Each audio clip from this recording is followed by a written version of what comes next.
Imitons Saint Joseph.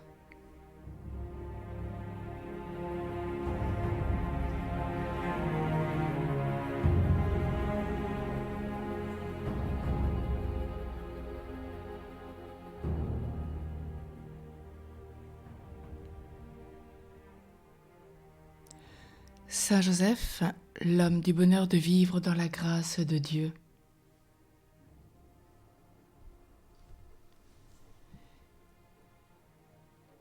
Saint Joseph nous rappelle qu'il y eut dans sa vie des jours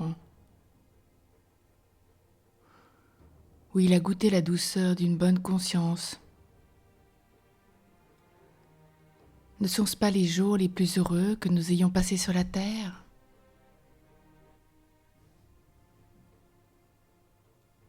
Oui, et c'est vrai, rien n'est comparable à la félicité pure que nous éprouvons lorsque la grâce de Dieu habite notre cœur. Il n'est point d'expression qui puisse donner une idée des délices que nous trouvons dans le service de Dieu. Hélas, des jours ténébreux ont succédé à ces jours de lumière, de joie ou de salut.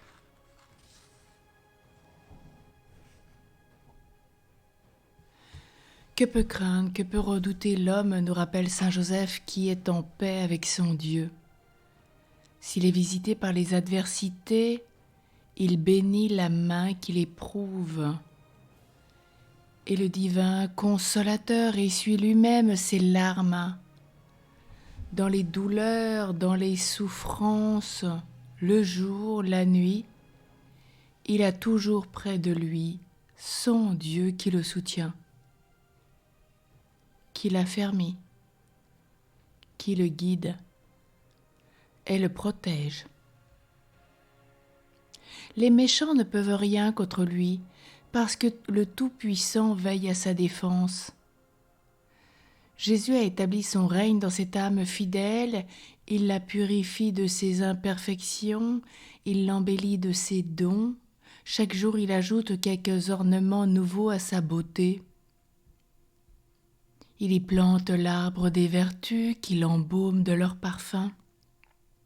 Il l'arrose, il la cultive lui-même. Il la traite comme une épouse bien-aimée. Il en fait le lieu de ses complaisances, le sanctuaire de sa grâce.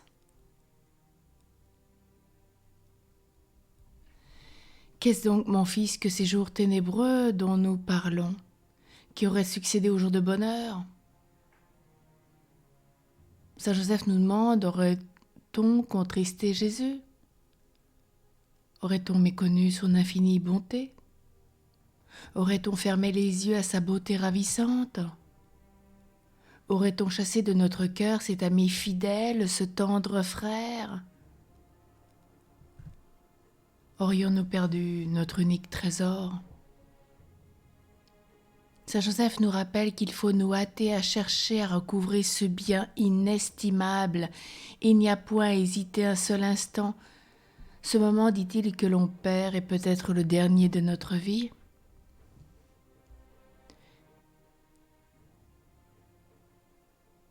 Si nous avions un ami exposé à mourir de soif ou qui n'eût qu'à tendre la main pour puiser de l'eau à une fontaine, nous ne serions pas assez cruels pour laisser périr ce malheureux. N'ayons pas moins de charité pour nous-mêmes. Notre âme est faible, elle est malade, elle est sur le point de succomber. Et nous avons près de nous celui qui seul peut la guérir, qui seul peut la défendre et la sauver. Malgré notre ingratitude, il n'est pas loin. Il se tient comme un suppliant à la porte de notre cœur et il y frappe, nous rappelle le livre de l'Apocalypse au chapitre 3, verset 20. Il nous sollicite, il nous presse de le laisser entrer. Nous lui avons résisté, le bruit de nos passions a étouffé la voix de notre Sauveur. Il s'est assis, attendant le moment favorable, et quand il espère que sa voix sera entendue de nous, il répète ces touchantes paroles du livre des Proverbes, chapitre 23, verset 26. Mon fils, donne-moi ton cœur. Et c'est bien le prophète Isaïe au chapitre 4, verset 4 qui nous dit « Loin de moi tu ne trouveras que misère et désolation, que déception et aridité. N'étais-tu pas heureux avec moi? Que t'ai-je fait pour que tu me bannisses de la maison de ton âme? Qu'ai-je dû faire pour te prouver mon amour? Que n'ai-je point fait? » Non. Nous ne serions donc point insensibles à ces tendres avances du meilleur des pères? Non. Nous ne voudrions point perdre malgré l'immense amour de celui qui seul peut nous sauver. Même si nos penchants nous portent au mal, nos passions sont impétueuses, Jésus demande l'entrée à notre âme, car il sait calmer les tempêtes et apaiser les flots irrités. Quand nous sommes arrivés, pauvres, humiliés, dénués de tout, sur la terre d'Égypte avec ta sainte mère, la mère de Jésus, nous rappelle-t-il, sa seule présence a suffi pour faire taire les oracles du mensonge et pour renverser les idoles des faux dieux. Ainsi, par sa présence dans notre cœur, il saura mettre un frein à nos passions, il imposera silence à ces voix trompeuses qui cherchent à nous séduire, il mettra en fuite nos ennemis et détruira dans notre âme l'empire du démon. Jésus ayant atteint sa 12e année, Joseph et Marie allèrent célébrer la Pâque de Jérusalem. Ils le menèrent avec eux au temple.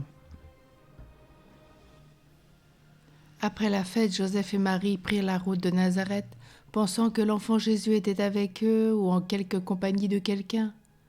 Mais ne l'ayant pas trouvé, ils furent saisis d'une grande inquiétude.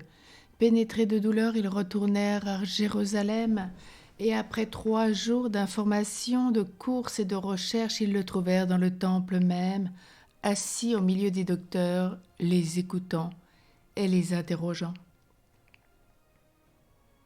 C'est alors que Marie fit entendre à son fils bien-aimé ce tendre reproche qui échappa à son amour maternel.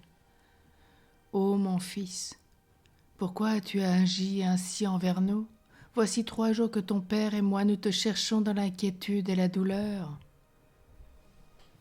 Quel touchant modèle de soin que nous devons avoir de conserver Jésus dans notre cœur. Quelle leçon de vigilance pour que nous soyons constamment attentifs à ce qu'il ne s'en éloigne pas. Quel exemple d'empressement à le recouvrer dès que nous avons eu le malheur de le perdre. Avons-nous jusqu'ici imité Joseph et la Sainte Mère de Dieu et du Sauveur?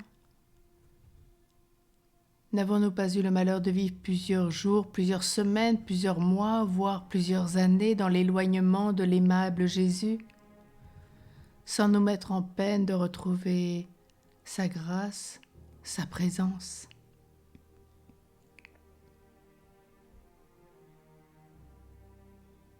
Ô Jésus, mon unique Sauveur, mon unique amour, je t'en conjure, ne t'éloigne jamais de moi. Si je te possède, il ne me reste rien à désirer. Si je te perds, tout est perdu pour moi. Prends pitié de ma pauvreté, de ma misère. Je me jette avec confiance dans tes bras. Je sais, mon bien-aimé Sauveur, que tu ne retires point que pour me laisser tomber.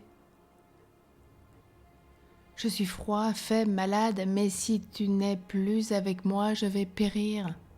Je te donne mon pauvre cœur, je te le donne pour toujours.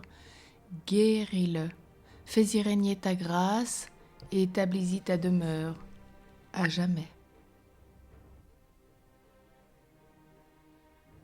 Peut-être pourrions-nous en ce jour, au cœur de ce carême, recourir au sacrement de pénitence, du pardon.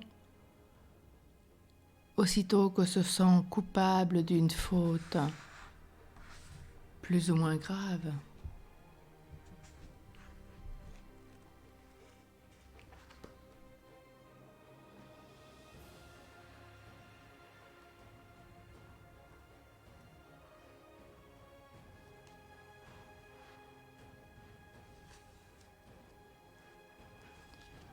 En ce jour, Seigneur, nous te prions avec Saint Joseph. Nous nous humilions en ta présence, ô Saint Joseph miséricordieux, et nous t'invoquons de tout notre cœur. Nous te supplions de nous recevoir au nombre de tes serviteurs dévoués. Obtiens-nous la santé et ce peu de nourriture dont nous avons besoin pour conserver notre vie et nous entretenir dans le service de Dieu. Obtiens-nous la paix, la tranquillité. Éloigne de nous toutes les calamités, les guerres et demande pour nous l'abondance de tous les biens qui peuvent assurer notre véritable bonheur. Tout cela nous est fort nécessaire, ô notre aimable avocat, mais surtout nous te recommandons notre âme. Orne-la de toutes les vertus qui te firent mériter l'honneur sublime d'être l'époux de Marie et le père nourricier de Jésus. Tu as été humble, fais que nous le soyons aussi. Tu as été pur, doux, patient, obtiens-nous le don de telles belles vertus. Mais enrichis principalement notre âme, nous t'en supplions de cette foi, de cette espérance, de cette ardente charité dont tu as comblé avec tant d'abondance. Tu as été comblé de tant d'abondance. Afin que revêtus de la robe nuptiale, nous soyons favorablement reçus au céleste banquet de l'éternité. Nous mettons tous notre vie sous ta protection puissante, ô grand patriarche. Nous te recommandons aussi le moment de notre mort. Puisse-nous aussi un jour rendre, comme toi, notre dernier soupir entre Jésus et Marie. Qu'il en soit ainsi.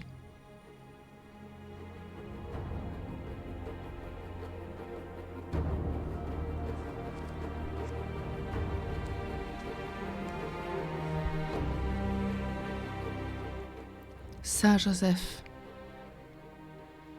l'homme qui a eu le bonheur de vivre dans la grâce de Dieu, prie pour nous.